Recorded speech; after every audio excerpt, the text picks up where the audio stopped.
tenemos una recta límite y tenemos un eje y tenemos un centro de proyección O y tenemos un punto A y queremos saber el homólogo, ¿vale? Y la otra recta límite, ¿vale? Entonces se pide homólogo y recta límite. Y teníamos ahora un eje y teníamos dos puntos. Vamos a ponerlos así, A y así. Y A'. Son homólogos, tenemos un centro de proyección O y tenemos un eje. Bueno, se pide calcular la homóloga se pide calcular la otra recta límite y el homólogo de este punto. Y aquí se pide calcular el homólogo de otro punto. Vamos a ponerlo aquí, ya para que se vea clarísimo, ¿no? Vale.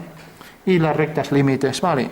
Y vamos a ver que es un ejercicio para hacer en el plano y en el espacio. O sea que es la única geometría que tiene validez en los dos campos. Pues si yo hago, por ejemplo, esta elipse, si hago esta circunferencia, cogemos aquí una circunferencia, un ejercicio de geometría métrica, deducir aquí, por ejemplo, el área del círculo. Bueno, ¿qué pasa? Que ahí no estáis viendo un círculo, veis una elipse, ¿no? Porque lo tengo inclinado.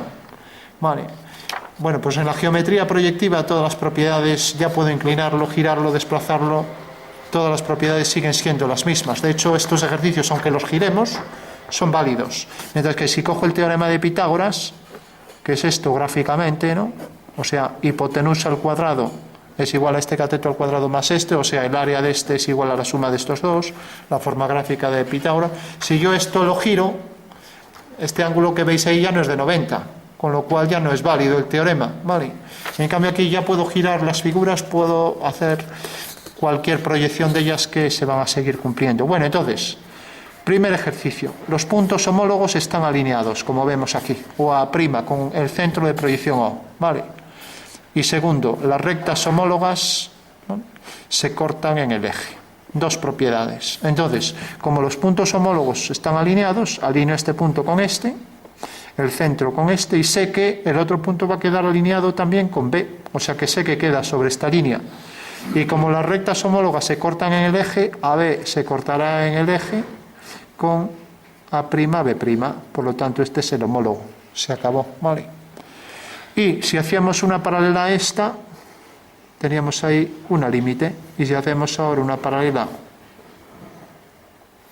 fijaros que he hecho una paralela a esta y aquí una paralela a esta, con lo cual tengo este romboide y aquí tengo la otra límite que será paralela al eje, ¿vale? Siempre son paralelas al eje. Bueno, pues esa es la representación ya de la figura y que podemos convertir en tridimensional. Ahora lo hacemos, antes de nada hacemos esto, me piden el homólogo de este, entonces hago una recta cualquiera, corta aquí, alineo el punto con este, hago una paralela y alineo este punto con este, con lo cual ya sé que el homólogo de A es A'.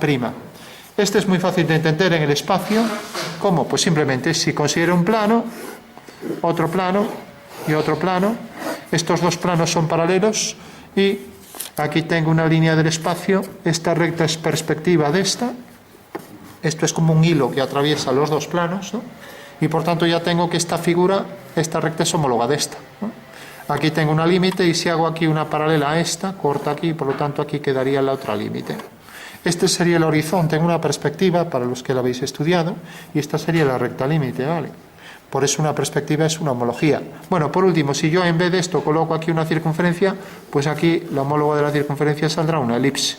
O lo que es lo mismo, si coloco aquí un punto de luz y tengo aquí este objeto, la sombra de ese objeto queda aquí debajo, ¿vale? O sea que la luz es una homología, ¿vale? Bueno, casos prácticos, y aquí lo mismo. Coloco esto en un plano y coloco esto en otro plano. La sombra de este segmento es esto, sabiendo que este es el punto de luz. Bueno, ya que decíamos que esto era un ejemplo práctico para el caso de las luces y las sombras, ¿no? O para el ejemplo de la perspectiva, ¿vale? Bueno, y por último, esta sería la línea del horizonte. Hemos hecho una paralela a esta línea hasta que corta aquí, con lo cual este es el plano que define ahí el horizonte de este plano, o recta límite, ¿no? Ya que el horizonte es una recta límite o de desvanecimiento. Y lo mismo aquí, el horizonte de este otro plano, he hecho un plano paralelo a esta recta y corta aquí a la otra recta de horizonte de este nuevo plano, ¿no? Bueno, pues eso sería todo.